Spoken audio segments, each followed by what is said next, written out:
What's up? What's up? What's up? Welcome to Thought Crimes. This is your girl Sincere, and I'm here with. Hey, yo, what's up, everybody? This is your man P Solo back in the building again. And remember, sin. What's up? What's up, Ricky? Niggas just want to see you win. You know what I mean? Yeah, Ricky. I know what you mean. Are you gonna be an Iceman? Yo, you gonna be an Iceman? It's not about this, sin. If you want to see me, he can see me. You can meet me. Look, well, wait, Prince. But we can't start the show without the warning. Warning. The Federal Communications Commission has determined the following content to be emotionally harmful. Snowflakes should not view this content under any circumstances, even if supervised by a G.I. Joe, Navy SEALs, Army vet, or someone with good common sense. The views and opinions expressed, including the depictions of persons of color, corrupt politicians, white people with or without a tan, haters who have yet to brush their teeth typing angrily in the comment section with hot breath syndrome, do not reflect any official policy or position of the U.S. government. This program contains graphic language, dark comedy, unique intelligence, creativity, a high credit score, and high blood pressure when triggered. This program has also been accused of racism, violence, misogyny, mansogyny, feminism, MGTOWism, defacement of celebrities, and of course, being a bully. Welcome to Thought Crimes.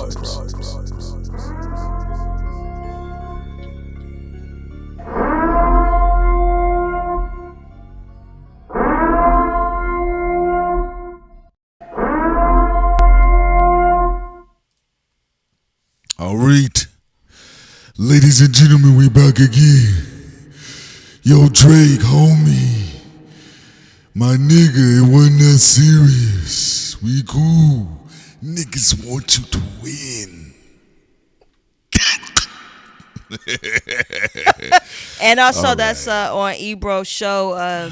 Rick Ross was there on the Apple show with Ebro and Nadeska. Yeah. He was sitting there with French Montana. French Montana had his do-rag on. He has do-rag on. Shouts out to the North Africans. Drake's twin brother.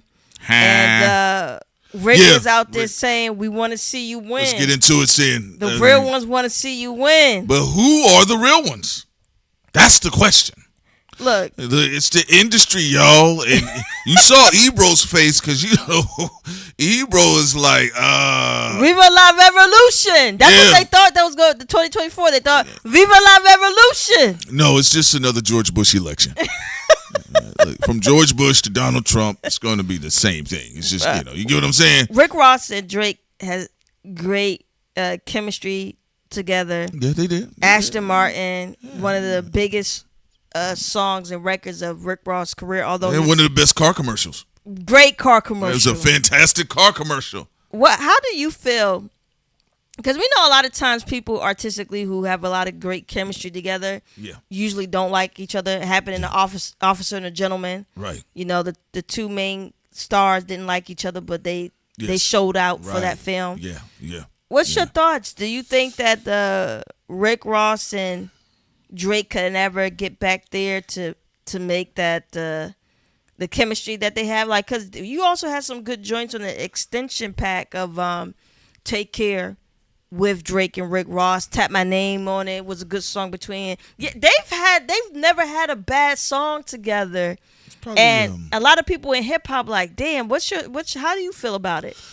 You know what? I'm gonna be honest with you. No, I don't think I have zero confidence that Drake wants to hear anything from Rick Ross other than that he may have died. No, Stay Scheming too?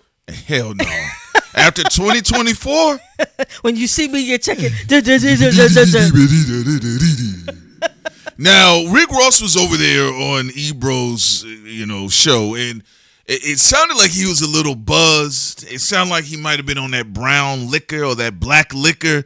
But he also sounded like... I miss my old hoe. There you go. I want that old thing back. Rick Ross, look, I'm going to tell y'all something.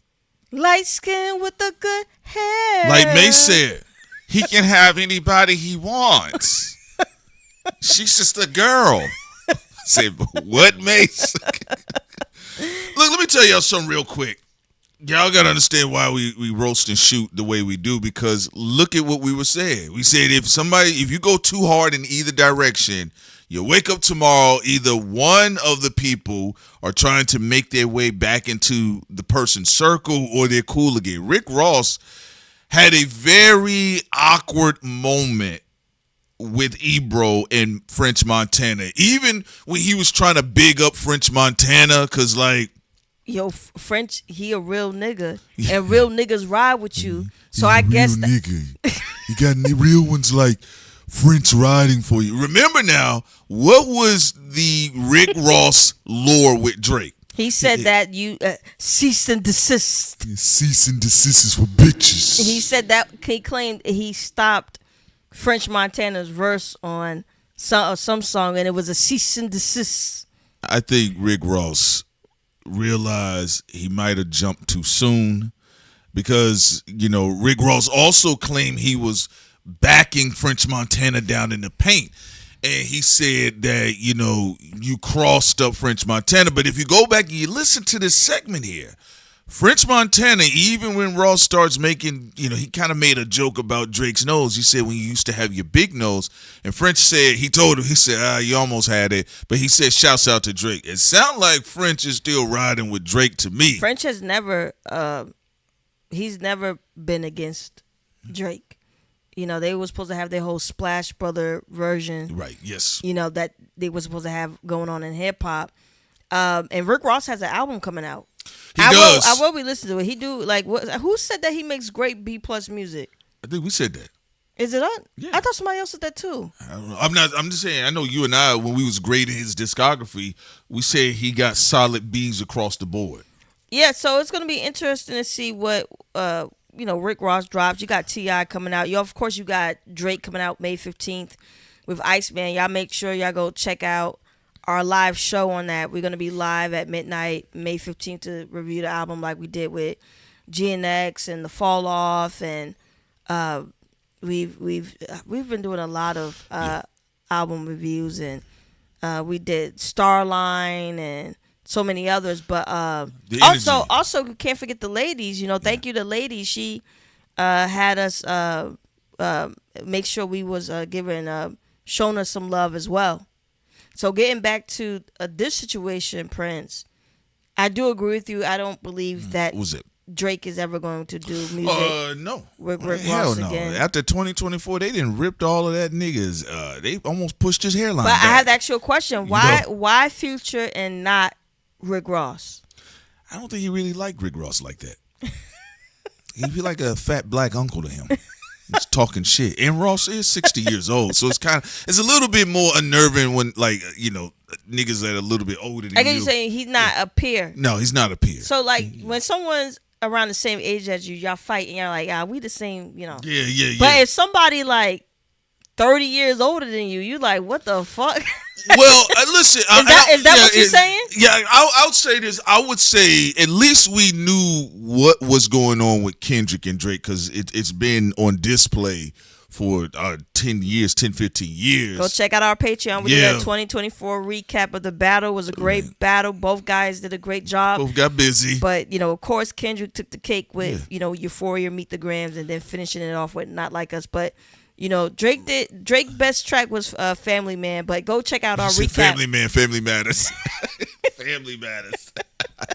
But no, the reason why I was going to say this. Family Man, he was in the snow. He was. Remember, he went and he got changed locked out time. the house. He got locked out the house. The reason why I'm saying this. Family Matters was Drake's best track. Y'all go check out our recap on Patreon. But go ahead.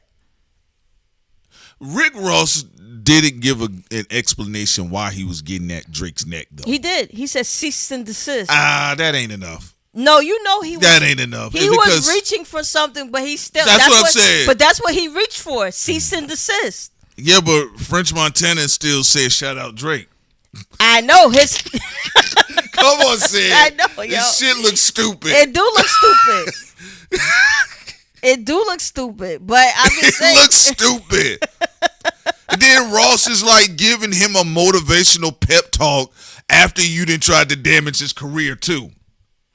I mean, I'm just saying, when you say like real niggas don't want to see you lose, that's not what we saw in 2024. Shouldn't they both be over it by now? You know, he did Champagne Poppy, you know, Champagne Moments, whatever the fuck it was. He said the half black nose. Yeah. And Drake sent the hair bun assassin. Well, they said the hair bun assassin, and apparently Rick Ross's jet almost went off the runway. But yeah, according to Rick Ross, he said. But I'm going to tell you something. something. Iceman froze his private jet. I will say, private plane. And he's an angry, snowed up Scorpio. I don't think that's enough.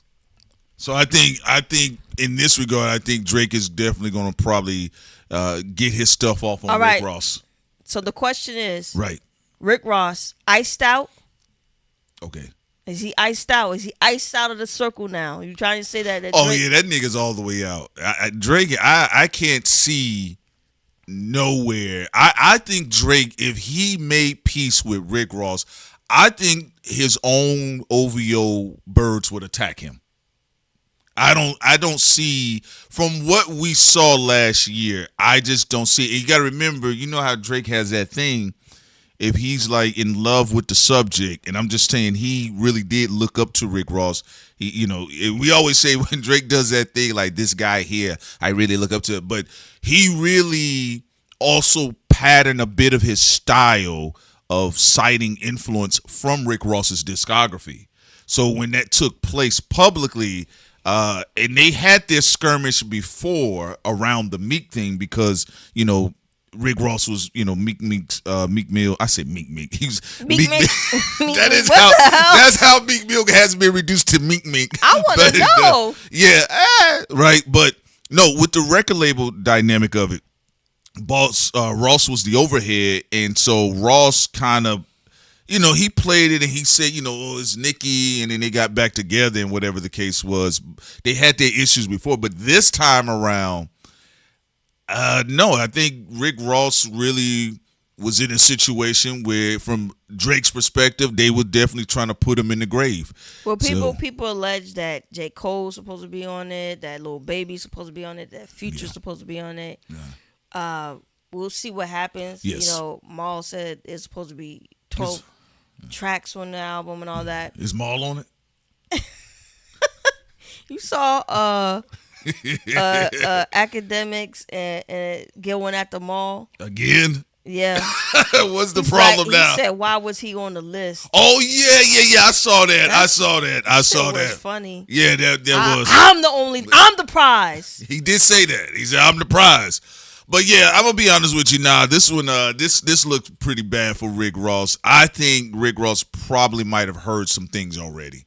I think he already heard some things, and you know, he tried to clean it up by, you know, making a joke on Drake. Yeah, you know, until you got your big nose, but Ross wasn't really in his joking bag, and I think 50 Cent's definitely gonna weaponize this moment.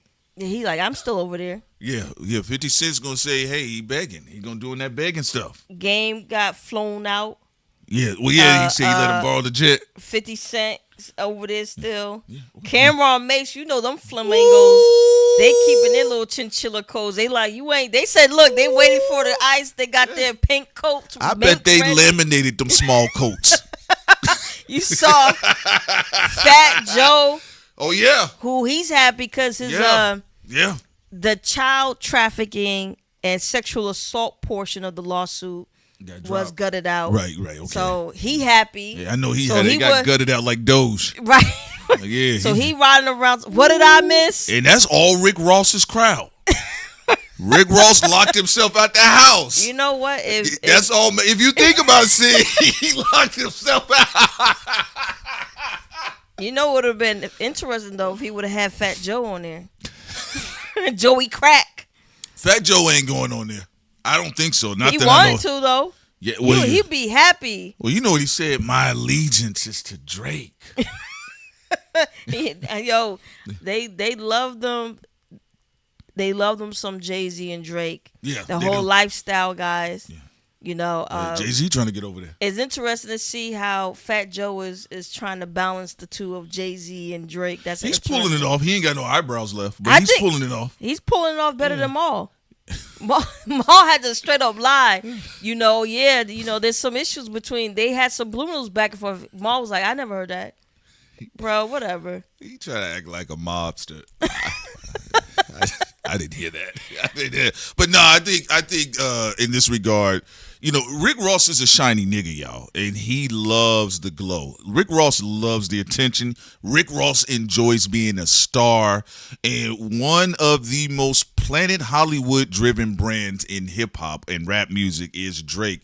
And Ross did enjoy being over there, just like Drake enjoyed doing them records with Ross. That's why, to your point, yes, you and I, we covered this on Patreon.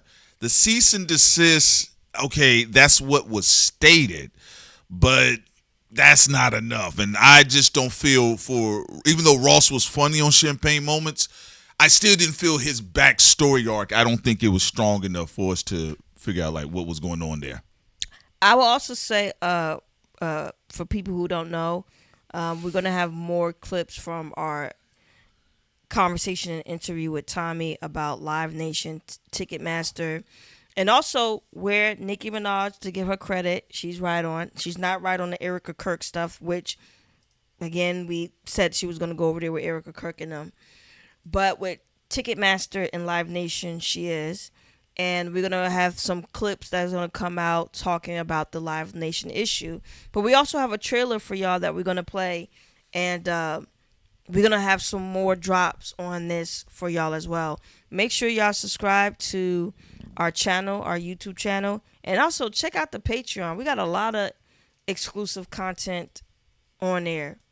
Live shows, podcasts, animation games is going to rev up in June.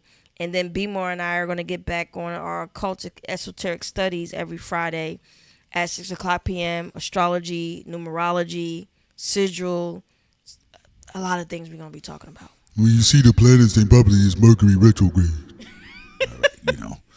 All right, y'all, ladies and gentlemen.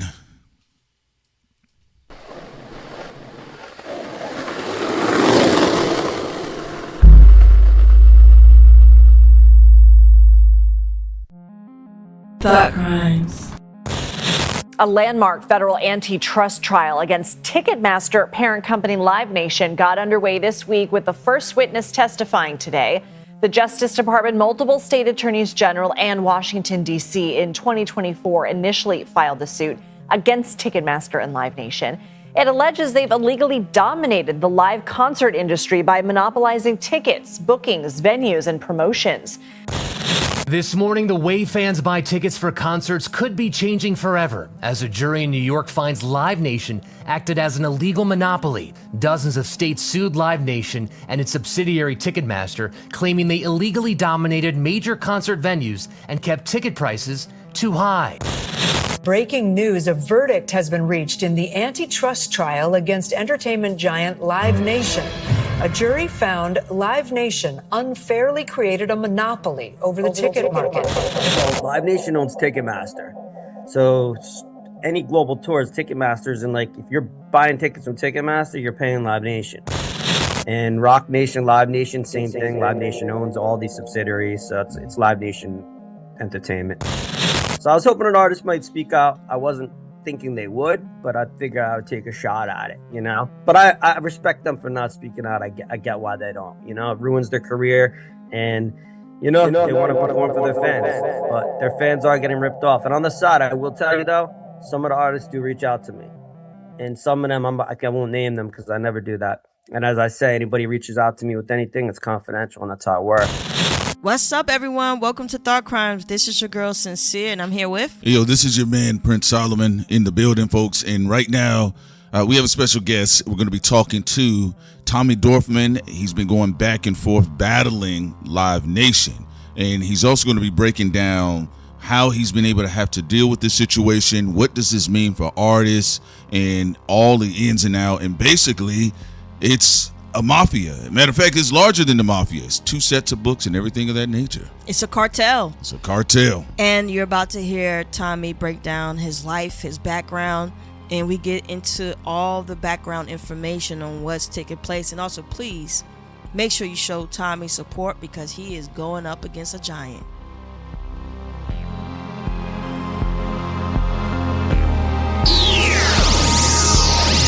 Thought Crimes.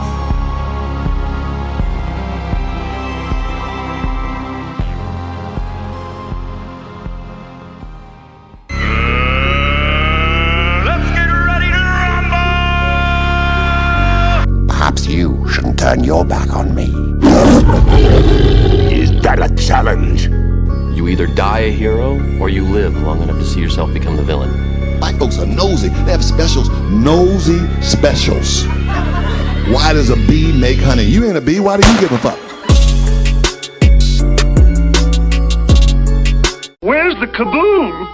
There was supposed to be an earth-shattering kaboom. If he dies, he dies.